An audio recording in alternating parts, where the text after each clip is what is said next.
Yeah, I don't know, man. You ever just feel like life is just catapulting towards some greater purpose?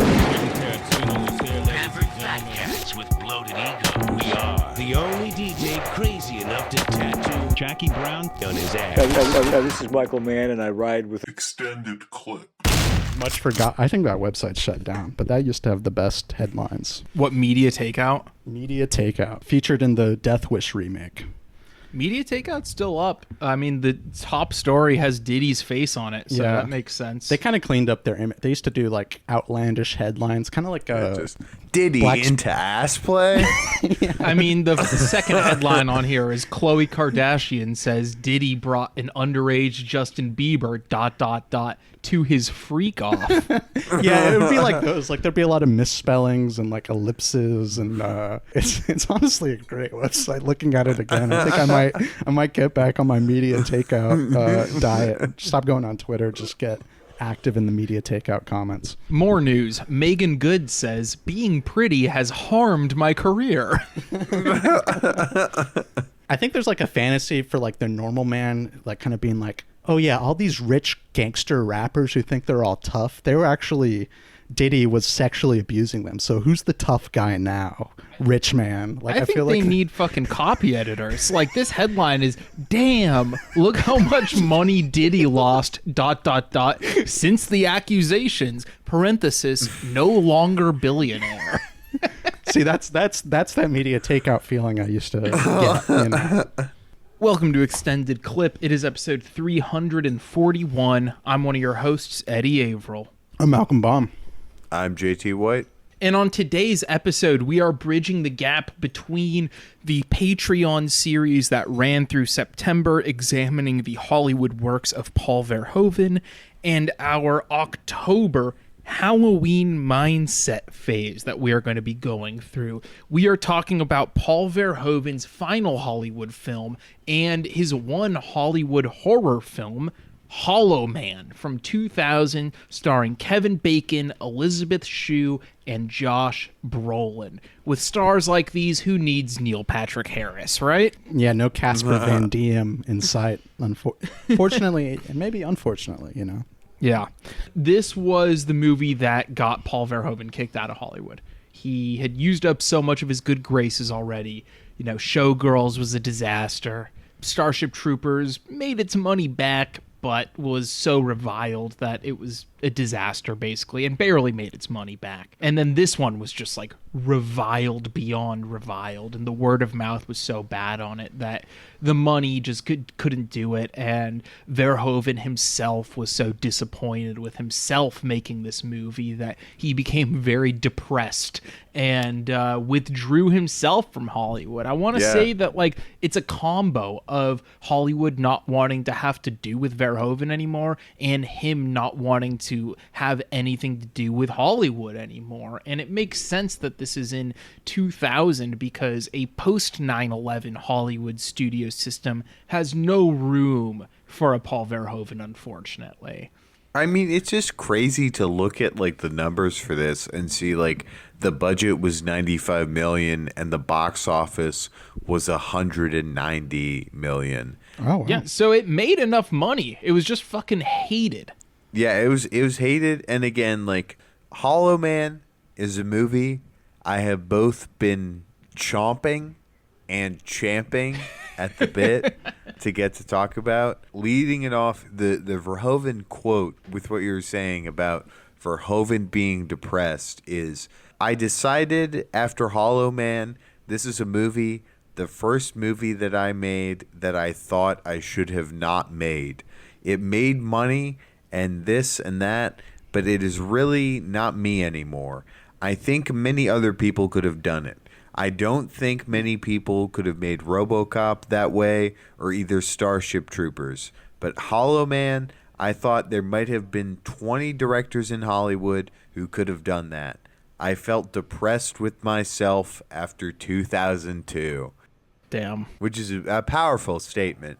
But I would tend to disagree with the man. Hollow Man is the low end of the Verhoeven filmography for me, but still one that I think is worthwhile. Mm-hmm. Still one that I really enjoy. Yeah, I think it's far from anonymous. No, exactly. I think his imprint is definitely on it, but I understand why it does not, like, it clearly does not have the satirical edge that his other films have. But I think it's fun to see him make a straight up, like, genre film that is just, like, purely with those trappings alone. Yeah, no, I think there's a lot to enjoy here. It's definitely a worthwhile endeavor. But I guess I could kind of see why Verhoeven maybe wasn't exactly satisfied with himself, just because it doesn't quite have like the energy and like kind of the verve of the best Verhoeven movies. And you guys, you know, I was kind of surprised to hear that the budget was so large. I guess that science lab set is pretty intricate, you know, and whatnot. But kind of a lot of it being in this one location, you know, we get out of there a good amount, but it's like, I'd say at least, you know, like 2/3 of the movie is in this lab. Like, it does feel like Verhoeven leashed a little bit, but even at his most leashed, you know, it's still, you know, a dark interpretation of the Invisible Man, you know, kind of still pushing the boundaries here. But, you know, the tone's just a little bit different. And I think it's an interesting piece in the Verhoeven filmography because maybe he wasn't exactly satisfied with these tones, but it is like, it's interesting to see him go kind of like purely dark. And like, I feel like the protagonist in this Verhoeven movie is not like most Verhoeven protagonists. Yeah, I feel like most Verhoeven films have a protagonist that the audience won't feel super alienated by. Yeah. This one is like the villain of the movie, and it's just in true horror movie form. It's the monster character, essentially, is the main character, and if there's a protagonist, it's probably the Elizabeth Shue character, if anything. If we're talking in like slasher structure, with her being the final girl, and the one character that's a you know, near victim that has the most background. But the thing is, Paul Verhoeven refuses to give her the audience point of view, and instead makes the audience feel uncomfortable and alienated by centering the Kevin Bacon character so much, rather than, like, you know, you look at other slashers, which this really is structured like a slasher. Other slashers will have the Michael or the Jason or the Freddy looming in the background. You might start with an origin story, but you're always going to find a victim character to be the protagonist of the movie, at least in typical studio horror terms. And in this one, it refuses to do that. And I think that is the most, like, both counterintuitive and, like, provocative element of the movie is its refusal to let the audience really feel for Elizabeth Shue and Josh Brolin the way that you usually would in one of these movies, and really just forcing you to be in that POV of Kevin Bacon. I mean, he's not the first one to do it. It's a slasher tradition to have the camera in the point of view of the killer. That's like the Halloween special, you know? And you get a lot of that Michael Myers cam in this, and it's when he's doing his worst stuff. Yeah. But I feel like it's just a way to implicate the audience. Like, by now, horror theorists had written plenty about the slasher POV stuff, you know? Like, now Carol Clover was old hat by 2000. But I feel like that is allowing Verhoeven to go so hard with the audience alienation through the point of view shots.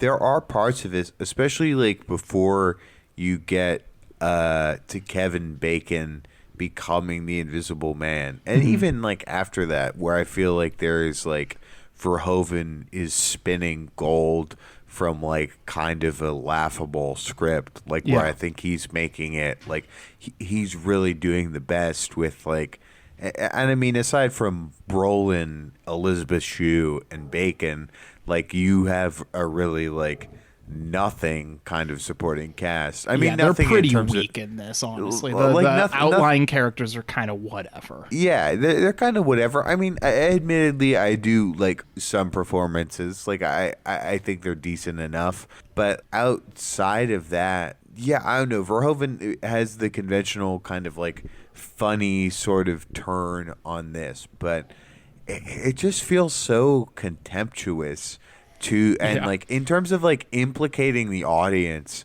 in like the violence in the movie. I don't know, the classic bit of like when you're like a baby or like a child envisioning yourself in like the Invisible Man. If you have the ability, if you have godlike powers, it's just like, Or like the click remote. the click remote, I'm going to pop into the girls' locker room and I'm going to see boobies. And like the Hollow Man is taking that to like the most twisted evil and like being like, no, you, the audience, you want to let, you are like kind of implicating them as like this rapist freak character. And I mean, it's confrontational and aggressive and like very unpleasant. Yeah. But that's also something that I like really admire about the movie. I mean, I think it's like a confusing kind of tone that it rides because it's doing this like CGI spectacle kind of like blockbuster thing as well, along with like more traditional like kind of Verhoeven, like making you like uncomfortable with the perverse desires of the perspective of the main character. But yeah, I don't know. It's a really, really ugly movie. And that's why I like it a lot.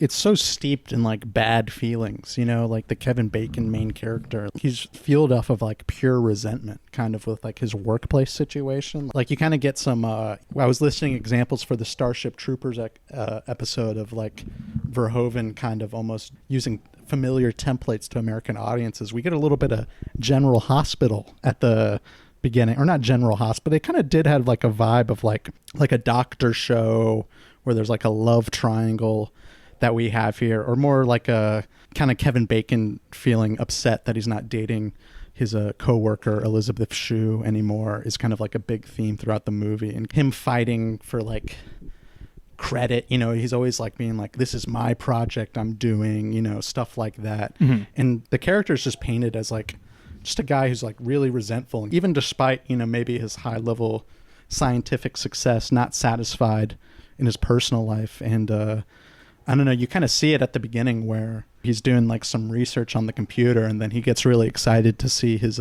neighbor undressing across the street. Gets really upset when she draws the blinds, you know. It's I guess something, you know, many Verhoeven characters would do, but it's kind of, as the events unfold, you know, throughout the movie, it's kind of seen in a darker light. I mean, obviously, how that ends up, but even, you know, some of the other stuff that goes on in the movie too. I think this is a really interesting environment for Verhoeven too. The milieu of this film just being this animal testing lab, which, you know, has its cultural critique built into it, but where they're testing invisibility on these animals. And I just love the kind of sci-fi tech specs of this movie, because of all of his sci-fi movies, it's the only one that's set in the present day. So it's not futurist necessarily. You just have all of these weird gadgets and gizmos, you know? And I really like that aspect of it. I like his kind of home office that he has, where he's like designing all of these proton fusions on his computer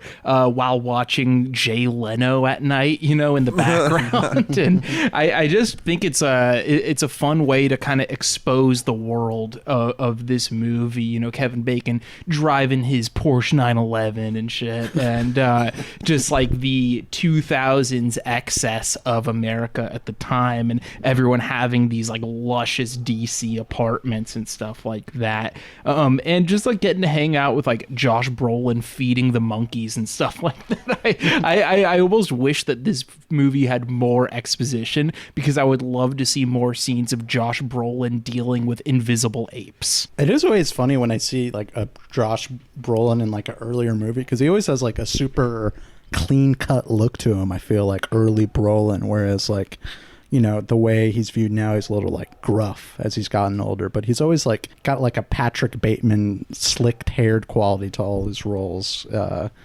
And this one's no different. Yeah, he's not the dude of the CIA, like in Sicario or, you know, Llewellyn in No Country. I feel like he became like the laid back, gruff, tough guy, whereas before he was like, yeah, the clean cut tough guy, as you say.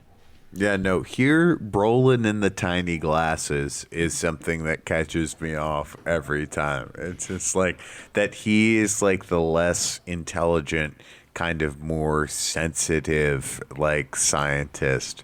It's like a strange angle. Kevin Bacon's character, though, very early on, we realize how insane and evil he is, heading up this operation where they're learning about invisible powers. And he's like very clearly exposed as the mad scientist within the first 15 minutes as they are, covering up their discoveries to the government because he wants to continue testing it on humans. And he knows the government wouldn't allow him to do that. So he tells them that, the tests on apes failed. And as we mentioned last week on our Starship Troopers episode, insane that they let them shoot at the Pentagon for this movie. Like, not just coming off of Starship Troopers and its indictment of the American military, but just with how hateful and disgusting of a movie this is. Yeah. Like the fact that the government was just like, yeah, you guys can shoot at the Pentagon. It's fine. Verhoeven makes money. Kevin Bacon. We love Kevin Bacon. Footloose? Are you kidding me?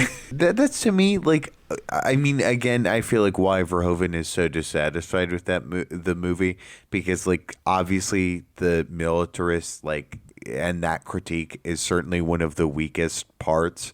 I mean, like, I like that it's there in the movie, and I feel like that is, like, a very Verhoeven element, but it definitely doesn't tie together as strongly as it does in his other movies. Yeah. I mean, yeah, if anything, the military, is trying to stop Kevin, the Invisible Man, you know what I mean? We got to get this guy under wraps. But also, yeah, is this Verhoeven, kind of critiquing, like, the science community? I'm so dumb, I don't even know what to call them. The community of scientists? Scientists. I confuse doctors and scientists. That's basically the same thing to me. The prescient Verhoeven anti-Fauci movie where you shouldn't trust the science. Fauci is in the lab telling rape jokes. Hey, did you ever hear the one about Superman and Wonder Woman? I'm planning around. No, come on, this is a good one. Superman is flying over Metropolis, right? He's horny as hell, and he's checking out the rooftops, and all of a sudden he sees Wonder Woman sunning herself on the roof of the Justice League, okay? I mean, she's lying there, buck naked, spread eagle, looking like she wants to be fucked, right? So Superman, he says to himself, oh my God, I gotta get myself some of that Wonder Pussy. But then, he realizes that he could fly down, do a little fast pumping, and be gone before she even knows it because he's Superman, right? He's faster than a speeding bullet, right? So Superman, he swoops down, he fucks her so quick she doesn't even see him. Wonder Woman sits up, says, what the fuck was that? And the Invisible Man says, I don't know, but my asshole is killing me. That's funny, right? Come on, guys, that's funny. When he's, like, making the COVID vaccine. That is a great part. I mean, that's Kevin Bacon getting ready to inject himself with the invisible serum. He's just like, you guys hear the one about Superman and Wonder Woman? Like, that is like that's a very post-Tarantino like digression of dialogue where you're just like doing a dirty joke digression about comic book characters and then invoking the Invisible Man just to make it any more obvious than it already was. Just like, oh yeah, by the way, you guys, this is the Invisible Man we're dealing with in this movie. He's not there yet, but he will be. But yeah, I just love how evil Kevin Bacon is on the surface right away, and all his coworkers are just like, well, he's the boss. He is in charge of the project, so I guess we gotta just kind of like let him do his weird shit. And right when he becomes invisible, is just like groping the women in the lab right away. Yeah, just like takes no time to do like. Well, it's funny because the film lets him do like the comedic casual grope where he touches two women's butts when they're first discovering that he's invisible, and then he gets double spank. Yeah, and then he gets the horror grope later on when he sneaks up on, I believe, the veterinary character. Yeah, Kim Dickens. Yeah, his conflict with that character is so funny because early on, she pushes back against like some of the stuff he's doing to the animals, and he's just like, I'm not running a goddamn zoo here. It's like, dude, you kind of are running a zoo here. Like, there's some similarities for sure. Like, you're just in a lab full of animals. I mean, right when he turns invisible, like there's kind of like the immediate threat of danger. That's, even before he really does anything. There's one of the female characters going to what seems to be a co-ed bathroom, some urinals in there. True, the co-ed bathroom returns for Verhoeven. And like it seems like, you know, Bacon's like sneaking around in the bathroom. It's like there's like some noises and she has to put on like her thermal glasses, and like, yeah, there's like an immediate distrust of like how he's going to use his powers, which I found like very funny. Just kind of like right off the rip, they're like, oh no, like he's going to like creep on everyone. And like, you know, to get to the evil premise and kind of like Verhoeven flipping like these weird sexual rape fantasies that young men might have due to the movie Click. Even like the more bro-y science guy, when he hears that Bacon goes invisible, right, doesn't quite go there, but he's like, oh man, if it was me, and I'd be fucking with people, whispering in their ears and shit, I'd be hanging out at Victoria's Secret. I'd be the fucking king. I love that bit, kind of indulging him in it. I don't know, that's the thing about the movie, is that like it has this such like a sick, nasty sensibility to it, where it's just like, even before Bacon goes fully invisible, he's such a piece of shit. And like with that Kim Dickens character who's the veterinarian, there's a point where like before he's like willing to do the invisible tests on himself, they make an ape, like a gorilla, go from invisible to visible again. And he has that like horrible, cruel joke where he's like, oh, well, like, we're going to take the ape for vivisection. Like, we're going to cut it up, like, to her. Just like, again, like, he's such a prick. Just like so intent on like making everyone in like the office environment around him like suspicious of him or like combative towards each other. And I mean, in the screenplay, this is something I genuinely like. Like, if a movie is going to be like this mean and nasty, all of the characters are somewhat suspicious of one another or like kind of casually cruel to each other.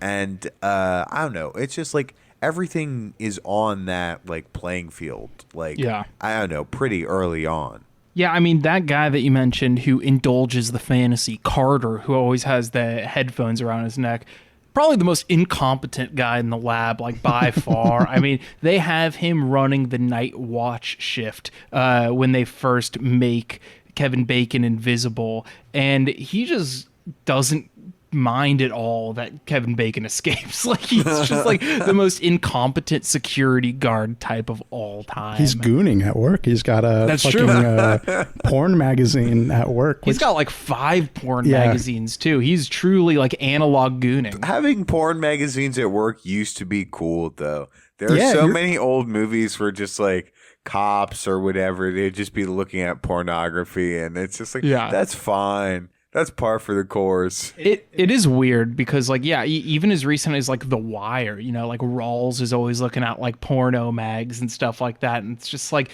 the second you elevate it from magazines to internet videos, you're just fired so fast, you know? I was thinking that, too. Like, obviously, it's like, if he was just, like, watching full-on sex videos on his phone, it's like, okay, this is gross. But, like, there is something kind of classic about like a security guard reading a porn mag that fits and kind of feels wholesome now in today's society.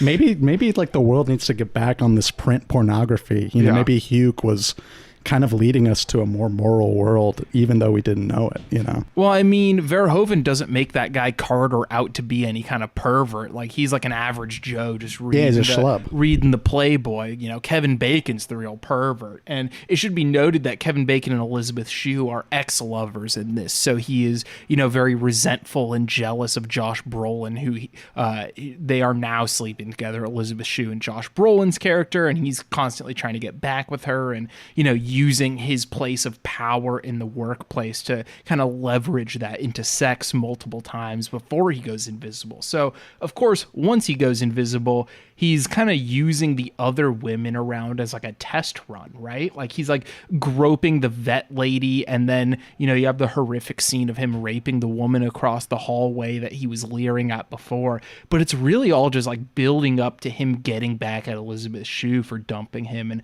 getting with Josh Brolin, because because as the Invisible Man, you know, he's watching them fuck at one point and like breaks the window in anger, which is a great way to blow his cover. Well, it breaks the window and then he goes back and kills one of the fucking dogs at the facility, which is definitely kind of one of the more pedal to the metal moments of the movie when he sees them fucking, then he goes back and like just kills a dog. He's like dark. It's a very dark. But I was dying laughing when that happened. Like that's such a funny response to like getting cucked, is like just go find an animal and kill it. It's He's like, very like 2000s new metal edgy. Killing a dog by like whipping it against the cage. Yeah. That is like so crazy.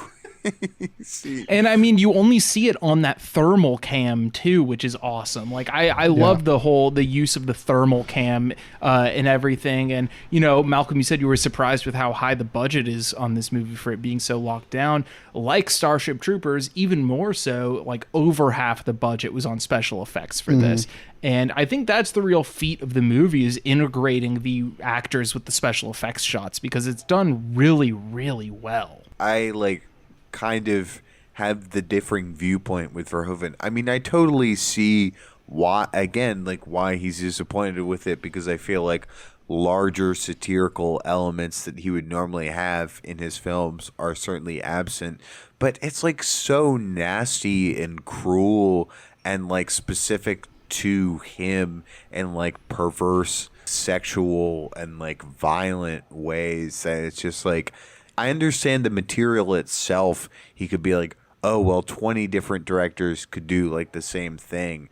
But again, there are so many sequences in this, like where it's just like the way it's crafted, even on the simple element of like camera work, are inventively done. And just like a movie that I fondly remembered like watching the first time, like I was pleasantly surprised how he choreographs some like set pieces in this that are like, again, like going into this, I know it's like the lower end of his filmography, but I'm still impressed with how he is able to stage things and like pull things off. Yeah, even like the seedlings of this movie, like I was saying before in previous episodes, like what if we made an honest version of The Invisible Man? But there's like a weird, perverse, you know, train of thought you could have with that stuff, as displayed by like the schlub character in the movie, kind of bringing it up. Dark thought that like people have had almost thoughtlessly, and like kind of Verhoeven expanding on that, and like that being kind of like the immediate danger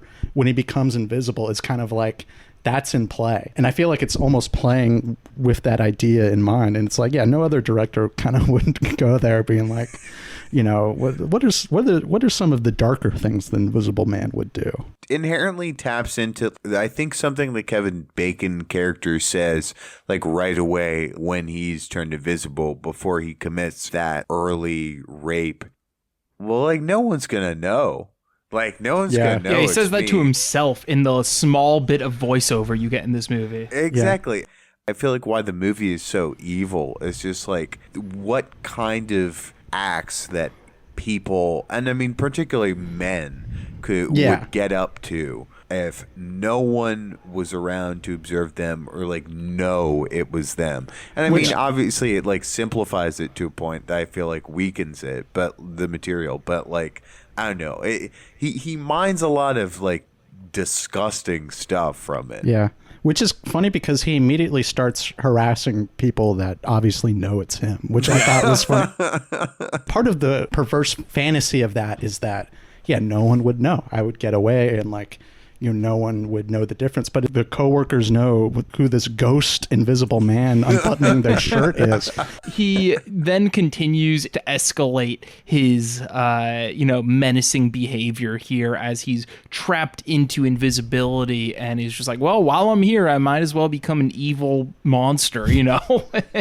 After Josh Brolin and Elizabeth Shue go, you know, tell on him essentially to their government boss, he then goes and drowns that guy, and that's done very well. And like from this point on, it basically becomes a slasher movie. The last like 40 minutes or so are just like one by one the cast is getting murked, and especially like in a locked down environment. You even have one kill that is reminiscent of Alien, where you're watching like the little radar blips on the overhead of that as they're moving through the hallways, and he's approaching the other people, and it's a very like fun, inventive slasher for the last 40 minutes. It just doesn't it doesn't have that bite that you want from Verhoeven on a thematic level. Like it doesn't keep escalating that, but the violence is really well done. It's well shot and staged. I read that this was the only one of his Hollywood movies that Verhoeven did like a meticulous storyboard on,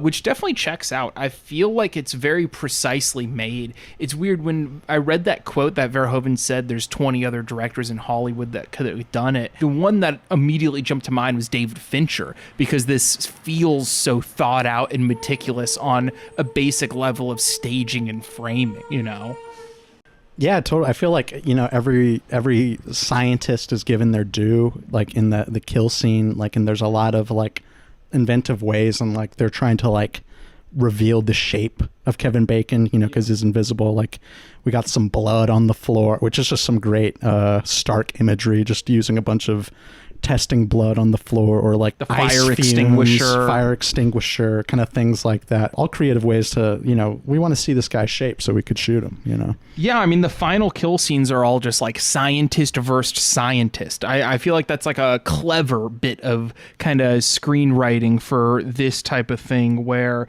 it's like you have Elizabeth Shue with the magnets in the freezer, and Kevin Bacon making the little bombs of sulfuric acid and stuff like that. And then you end up in the elevator shaft, and I was just thinking like, damn, I feel like every other movie used to have a climax in an elevator shaft back in the day, like they don't make elevator shaft climaxes like they used to. To be honest, just elevators in general seem to be like a bigger part of movies. Yeah. Just thinking of recent movies. It's not like we got away from elevators. True. They're still in all the big buildings. Yeah, maybe we were just kind of more enamored by the technology of elevators back in even 25 years ago, what I mean? We're just, I'm not impressed by an elevator anymore. I could look up anything on my phone. How am I going to be impressed by an elevator? That's some deep theory there. But yeah, movies used to be about elevators, and now they're about phones. It's truly a sad state of affair. What happened to Hollywood? Movies used to be about ladders, but now they're about shoots. I don't know. All right. But yeah, the movie ends, with a classic elevator shaft climax where, Kevin Bacon's sent down to burn in hell, and the lab is destroyed and everything. And it's pretty great. It's like a pretty great little finale there. And I like this movie a lot. I'm like, I'm back and forth on the rating. I'll probably go 3 bullets on it. I think the kills are nasty enough to where it's like the functionality of Verhoeven making a horror movie is all there. It's kind of what you would want. It's just not as thematically dense and satirically sharp as the other Verhoeven and Hollywood movies. And I think we knew that going in, like it wasn't gonna, I almost was holding out hope that this was like a secret masterpiece, because like, Starship Troopers took so long for people to come around on. Showgirls took even longer for people to come around on. I was like, maybe we're going to be the ones turning the tide on Hollow Man, but I just think it's good. It's a good movie. It's not a masterpiece. It's not even close, but it's a good movie, better than it should be. What about you, Malcolm? I'm going to go 3.5 bullets. Like maybe why Verhoeven said that, kind of like, I feel like 20 other directors could have made this movie, because like I feel like the second half, as good as it is like you kind of get into like base genre pleasures. Yeah. And it's like I said, it's done with a good amount of craft and inventivity, but satire or like the themes are not like meeting at a perfect balance like they do in something like Starship Troopers. It's almost like it's like the movie's kind of like steeped in a darkness, and you get a lot of that in like the first 2/3, and then you kind of have a traditional ending where the heroes kind of have to save the day. Hero couple, by the way. I feel like you don't get a lot of hero couple, even though Elizabeth Shue is, she's doing a lot of the work. Like, it is true, especially for a horror movie with like a final girl type setup. The fact that Josh Brolin comes back is just like, you thought I would die on you, you don't really see that a lot in horror movies. JT, what about you? I'm going 4 bullets on this one. Again, it's something for me, like, it definitely rides that line of good, great, but I don't know, I think it's great. Like, Verhoeven has set the standard so high with, like, so many, particularly with the American run that we've been talking about, so many, like, just, like, masterpiece or near masterpiece level movies. Like, I think, like, really any other filmmaker just operating on just like a pure genre level. Like, I mean, some filmmakers, obviously that's just like all we expect from them, and they like delivering on that is consistent and enjoyable. But Verhoeven doing it, like, again, it is like, it's simultaneously rewarding and like a little bit of a letdown, especially with like the seeds here of like so much where it's just like, okay, like obviously you could be going at like the sort of male fantasy, sort of male pleasure angle in a little bit more of a complicated way. You could be hitting like the technology, like American government angle a little bit harder. But like, again, that being said, like, it's still like a really fun like genre movie that I feel like has no reason to be like as critically reviled as it was. Whether or not this has like a Showgirls level reclamation, like I don't like, obviously I don't think it deserves that, but I think it's certainly like, if you're a fan of Verhoeven, like it certainly merits like a look. There's plenty to enjoy here, and I feel like has a unique imprint of his style and is like uniquely perverse and warped and fun in the way that all of his films are. And I mean, that's just like, I don't know, it's sort of like, it makes sense being the final American film. And I mean, like, conceivably, I know there are like some like loose like projects that he might, I mean, the man is like 86 or 88 now, something like that. Like, who knows if he will be able to make a movie again. I would love for him to make another movie, especially. Didn't like, they say he's working on something, right? Or I guess who knows if it comes out. But yeah, there is, I think, like 1 or 2 rumored like American projects, which would be, again, fun to see him working in the States. Again, obviously not like on a blockbuster budget scale. They should give him a Marvel movie, just like a throwaway Ant-Man 3, see what he could do with it. And understanding him as a filmmaker, this feels like, okay, this is the logical conclusion. Like, he made something that was like traditional American genre fare and was unsatisfied with that, and took like kind of an, well, maybe not too extended hiatus, because Black Book comes out like 2000. Is it like 2006? I mean, a few years, but like he takes a little bit of an extended hiatus from filmmaking and goes back to Europe, and I don't know, kind of finds himself again. But yeah, I don't know, it's a piece of the puzzle, and it's a good movie. Yeah, just a random thought too. You saying fun? It's like there is fun in this movie. I guess it's like this is probably the least fun Verhoeven movie I've seen. Because it's evil. It's evil, yeah.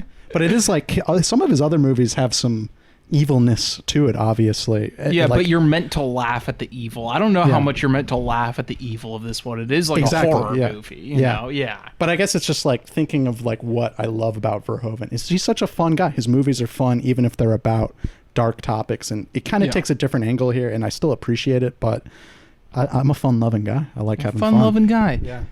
All right, so now we are going to rank the films that we have seen by Paul Verhoeven. We have talked about 9 of these films on the podcast extensively, and there's a couple other ones that we have seen that we'll go with. So we're going to start with our number 11 for Malcolm and I, at least. In last place, still a good movie, I would say Benedetta. Benedetta feels like one he could make in his sleep. It's good, but it's lacking a lot for me, and kind of feels like Abel Ferrara's Padre Pio, where it's just like low budget international art house stuff where I get what's at the core of it, but the actual object doesn't quite satisfy me. What about you, Malcolm? I'm gonna go Hollow Man for 11, and no explanation needed. We just talked about it for 45 minutes. I want to give my extensive thoughts on this movie actually right now. Number 10, JT, what do you have as your last place one? I'm gonna say Benedetta. Number 10 for Malcolm? I mean, yeah, Benedetta, not a surprise. I pretty much agree, but I feel like I like it just a half inch more. Yeah. Half inch more, you say? I'm sure Kevin Bacon would laugh at that, as he is the number 10 star for me. The number 10 star? What? The star of the number 10 film for me. Now is where it gets complicated, because I think everyone agrees that Benedetta and Hollow Man are like the two weak links. So now is where we are killing our children, essentially. Of the movies that I think we all agree are great movies, what do you have as number 9, JT? Well, for number 9 for me is Hollow Man, actually. So I'm. Oh, okay. Well, yeah. But you think it's great, so hey. But I think it's great. I just think it's the weakest of his great movies. Okay, I have Basic Instinct at number 9, which I know a lot of people have much higher. I really like it. I think that I just never quite get over a certain hump with it. You can go back and listen to our episode. Like, I didn't say anything bad about Basic Instinct on that episode, and I do think it's a great film. It's just when I'm doing the math, when I'm doing the lists, when I'm, shuffling my things, whether it's like the films of 1992 or the films of Paul Verhoeven, I just always find stuff that I enjoy more than Basic Instinct, and I like it a lot, though. It's a pretty fucking great movie. Everything I'm about to talk about is great. Yeah. Malcolm, what do you have as number 9? Yeah, no, it's like looking at the list, it feels tough. I wish there were like advanced analytic stats I could look to really make this mathematical. Take my heart out of it. But I'm gonna have to go Fourth Man, which feels a little low, but it's like if you just look at his filmography, just stacks up much more intimidating than others. But I mean, Fourth Man, we just had a recent episode on it. I feel like it kind of spurred this series, and it's a really fucking good movie. No spoilers, but I think I just have a tendency for his European movies a little more than his Hollywood ones. I mean, the Hollywood ones are what we're talking about here, and like it is one of the great tourist runs ever. But I tend to go a little higher on his Hollywood or on his European ones. JT, what is your number 8? Starship Troopers. Okay, we just talked about that one on our last episode, as we discussed why we might not like it as much as some of the other ones, but I will go Total Recall, number 8, which I do like a lot, but like Starship Troopers, it has its points where it kind of exhausts me. But it's just like, these are all great movies, as I'll say a billion times. Malcolm, what's your number 8? My 8 is also Starship Troopers, and yeah, the Fourth Man Starship Troopers, that one those almost, I don't want to cheat, but like, for some reason, those kind of feel almost interchangeable to me. I'm kind of having a tough time placing those, but Starship. JT, what's your number 7? 7 is Fourth Man. It's just like, again, it does feel like we're just repeating ourselves. Yeah, we could go quicker through it if we want. Continuously. No, but like, I don't know. I mean, part of the reason I feel like we did the series is like Verhoeven, I feel like feels like an certainly for me, he's like an integral filmmaker to my understanding of the art form, and I feel like he connects with the three of us in a way where it's just like this merging of craft and then also larger thematic ideas where it's just like, and I mean, again, just like such an insanely consistent filmography where like his worst movie that we have listed here is like not bad at all. Like far from it. My number 7 is Turkish Delight or Turk's Fruit. I really love this movie. It's the movie that made me fall in love with Paul Verhoeven. It is what he did for the action movie with RoboCop and Starship Troopers and the sex movie with Showgirls and Basic Instinct. Turkish Delight is what he did for the romantic comedy. It is an insane movie that some days I'm just in more of a Turkish Delight mood, and like I would put it even higher. But having revisited these Hollywood ones, it's like, okay, I get where it's at. It's like middle of the pack Verhoeven. Still fantastic movie. I'm gonna go for my number 7, Black Book. Okay.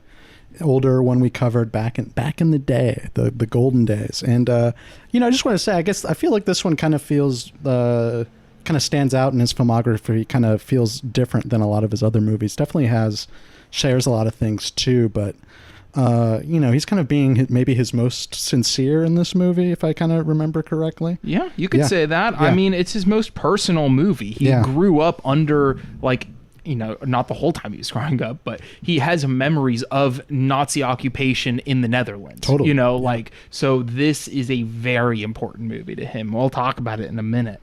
JT, what's your number 6? RoboCop, which again Ooh. feels insane. Like we're coming on a run of movies where it's just like RoboCop is like just about a masterpiece for me. Yeah. And it's just the 6th best. Yeah, exactly. Yeah. I mean, that's when you're getting into all-timer director territories, when like outside of the top 5, it's like, yeah, it's a masterpiece, but it's like his 6th best movie, and that's how I feel about Starship Troopers. Like personally, I get a little exhausted during the war scenes, but I think it's kind of the best military satire ever made. Like, it's so fucking funny and so good and such a feat of sci-fi design. But yeah, Starship Troopers, number 6. I'm gonna go Total Recall, number 6, and great movie. Schwarzenegger, a lot of star power. Also, kind of feels like, maybe it's kind of a weird thing to say.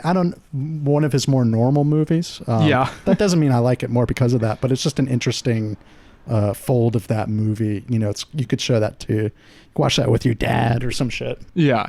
My number 5 is The Fourth Man, which I think is really like, from what I've seen of his filmography, it looks like the peak of his original European run before coming to Hollywood. I mean, he had really perfected his style there. I was so enchanted by that movie and so on its wavelength. Like, the thriller stuff of it really worked on me, and I was shocked, just absolutely jaw agape multiple times watching The Fourth Man, and I really love that movie. But after this, we're going into the closer to 5 bullet territory for me. JT, what's your number 5? My number 5 is Black Book. Again, it just feels like one of those, I don't know, one of the only World War II movies to wrestle with Israel, like in the aftermath, the very end, of World War II.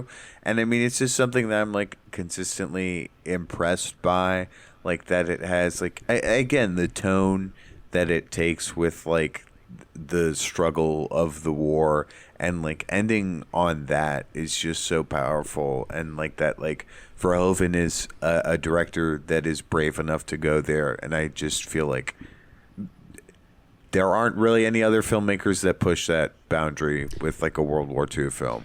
Yeah, I mean, Black Book and Starship Troopers are the 2 movies he's made about both the Nazis and Israel, like in small doses of each, Yeah, you think of most World War II movies, it obviously focuses on some of the main atrocities, but like, yeah, he really expands beyond that and, answer some of the tougher questions, And it's very briefly too. It's just the very end, but the fact that the very, very end of an over 2-hour movie has stuck with us this much says a lot about it as a choice of how you're ending a World War II movie. Malcolm, what's your number 4?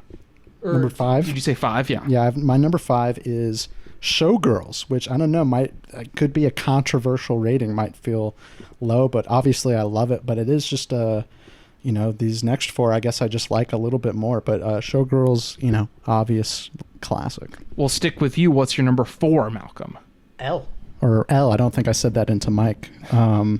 But yeah, Elle, I just before we did this Verhoeven series, we were getting like a Verhoeven once every 2.5 months or something like that, and it would just really fire me up on the guy. And I remember seeing this in 2016 and like just remembering it being so great, but then years had passed and I kind of forgot the details, and just the rewatch hit so hard. I feel like I loved it as much as I did when I first watched it. JT, what's your number 4? 4 for me is Total Recall. And I mean, Nice. it's weird because like when we had the episode, I feel like I was like, oh, this is like one of my favorites. But like, again, like having to look at the filmography here, it's just like there's just so much good stuff. Yeah, my number 4 is Black Book, and as we said earlier, yeah, it's like probably the most near and dear to his heart and personal film. And he cites the Nazi occupation of the Netherlands as like the most influential thing of his entire life. So obviously him making a World War II film is gonna really embody that, and it really does feel the least satirical of all of his movies, and it's just so like dazzling on a visual level too. I think it's like one of his best like on a production level, despite not having the resources of his Hollywood blockbusters. My number 3 is Showgirls, which is a classic. I mean, what can you even say at this point that we haven't yet? My number 3 is Turkish Delight. And, kind of thinking why I love this movie so much, it's like just the insane amount of energy in this movie and kind of like how hard it goes throughout the entire time. And its main character almost being like caveman-like, and it's like ravenous sexual appetite. But he's really good at drawing dirty pictures. Yeah, it's also super funny and like just a lot of like, almost you can almost feel like a younger man Verhoeven in this too. Yeah, I mean, literally, his drawing dirty pictures is like that's Verhoeven's self-insert of the artist character. Like he's never really made other than The Fourth Man and Turkish Delight are the 2 films he's made about artists, and I feel like that's very telling for what kind of stuff they get up to in those movies. And I just doing this list, like I kind of feel there's like a good comparison between Showgirls and Turkish Delight in terms of like those movies is like tempo and like energy and mood, and like I guess, just for a slight edge, there's just something more arresting about that in Turkish Delight, where it felt like even more breakneck and fast-paced than even Showgirls, which is kind of amazing to even say. Yeah, The Fourth Man shocked me more, but Turkish Delight confounded me more, where I had no fucking idea what would happen next. Like every 10 minutes, I was like, no, that's not going to be... What? Like, come on. JT, what is your number 3? My number 3 is Basic Instinct. For me, it's just like it's the ultimate erotic thriller, and for that, it will always have a place near and dear to my heart. And it stars Newman. Malcolm, what's your number 2? Basic Instinct. Damn, so I'm the Basic Instinct hater, having it all the way down at number 9. Me and JT are seething when you said that. We were like, "What the hell?" Our list got to be the same. But variety is the spice of the podcast, and we love we're not your average crackers. We're seasoning everything. We're seasoning our food.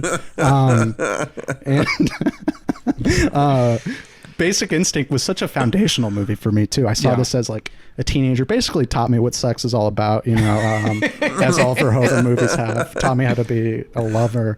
And yeah, it does feel like the ultimate erotic thriller in a way, while also being like a slight parody of them, but also has the room for this star performance of Sharon Stone. And like, even Michael Douglas gives a great, confused man performance. Love a good confused man. And like I always... it is a great movie on its own, but it is also I'm giving it a little bit. It was my first, so I kind of hold it near and dear. You'll always love your first the most. Yeah, it was the fuck of the century, as they say. That film's got that. Well, what's the line about the? That film's got that magna cum laude pussy. That's one of the funniest lines in any of his movies, for sure. JT, what's your number 2? My number 2 is Elle. Me too. Ooh. Hell yeah, brother. Yeah, I think Elle is just like such a great updating of the Verhoeven formula for modern times, even though it doesn't have like that Hollywood blockbuster template or anything like that. It's just his taking the temperature of what culture was like in both the US and Europe, I guess, it being a French production, but it really feels like taking the temperature of the US around that time. And for those who don't know, it's his post-Gamergate movie starring Isabelle Huppert, and it is just like, see, the reason I respect it so much is that I even lost the game to Verhoeven on that one. Like in 2016, I watched that and I was like, it's thrilling, but I don't know, it kind of makes me uncomfortable and I don't really know like what the film is trying to say. And it took me like 10 years to go back to it, or 8 years I guess, to go back to it and be like, oh, this is one of his very best movies. I actually thought it was his best movie until we did this mini series and I revisited my number one, which is RoboCop. And I just think, like, you know, it's almost like Verhoeven was on an athlete's trajectory there, rather than like the late style trajectory where he literally hits his peak at a certain point, like around Fourth Man. He's like, he hits his peak and then Hollywood buys out his contract and he has his career season for Hollywood. Like RoboCop, I think, is just one of the best movies of the 1980s, and it's so fucking funny. And it's the one I've watched the most of his filmography, and it has also the deepest cast. I think he just never struck that level of alchemy with supporting players again. Like Red Foreman's goons and that are just so fucking funny, man. And Karen Allen is perfect as the heroine. And it's just like everything I like about Verhoeven in Hollywood is in RoboCop, you know? And it's just a masterpiece to me. What's your number one, Malcolm? It's also RoboCop, and it almost feels like a masterpiece, almost like outside of Verhoeven. Like it's just like one of the great films. One of the great films, like kind of like a perfectly marbled statue that we'll be revisiting for years to come, and it just feels so lean and so like its style and aesthetic is like so locked in, and it's probably like thinking about it, maybe my favorite action movie ever. You know what I mean? At least American action movie. Yeah, just kind of feels like a perfect object in a way, and just also thinking about, like, just brief comment on Elle, it's like with the premise, like that's what kind of got me intrigued at first. I knew about Verhoeven too. I was excited to watch a new movie at the time, but I was just but it's not like I truly understood it, but I was just like, that's so like daring, and I'm like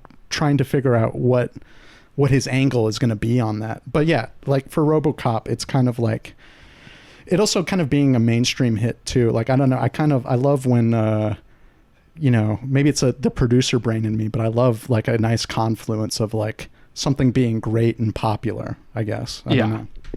By the way, just making an addendum, I gave RoboCop 4.5 bullets. It's 5 bullets. RoboCop's 5 bullets. How do you not give it 5 bullets? It's 5 bullets. It's fucking RoboCop. JT, what's your number one? I know what it is, but what's your number one? My number one is Showgirls. It's, I don't know. I think similar to Basic Instinct with Malcolm, this is like a early formation of my taste, and just... again, like, is so aggressive in like thematics and tone, and just for me, like the element that we talked about on the podcast of this, where like it's sort of the marriage of Verhoeven, like his most like self-reflexive American film. I really have come to appreciate that aspect of it. But again, just like hearing you guys like talk about RoboCop as both of your respective number ones, it's like, oh fuck, did I make a mistake? It's just he's an amazing filmmaker, and I love him deeply. Obviously, we have all rated Benedetta pretty low on our end of Verhoeven rankings, but it's just like, I really hope he is able to make another film. And I mean, obviously, there's a filmography that we haven't gotten to of his earlier films that I would like to get to at some point to like really round out the picture. But just, I don't know. If I didn't already think before we had gotten into this series that Verhoeven was like one of the masters. Just having the pleasure of chatting about his films, like his American films with you guys, has been just I don't know, so fun. It's the fact that it's been so easy to have these conversations and that the films sort of like unfold before you is just the testament of a great filmmaker. They're so easy to pick apart, and there are a million different angles, and you can listen to the episodes we've done, and I feel like there's still a million different angles that we didn't even tackle that I think you could appreciate these films for. And just Verhoeven is one of the best. Yeah, and that's why we're inducting him into the Extended Clip Hall of Fame. First member, this new thing we're doing. So welcome, Paul V. The Ring of Honor. Yeah. I was also just looking like RoboCop, how I have it on my lists and stuff. 1987. Good candidate for the best year ever of cinema. Like, it is fucking insane. Like, even just American stuff, but foreign art house stuff too. I mean, I'm just real quick, just a rapid fire for me. Solo Eddie listicle time. Let's let him cook. Clear out the paint. Top 28, and this is going to be the banger to just send you guys off.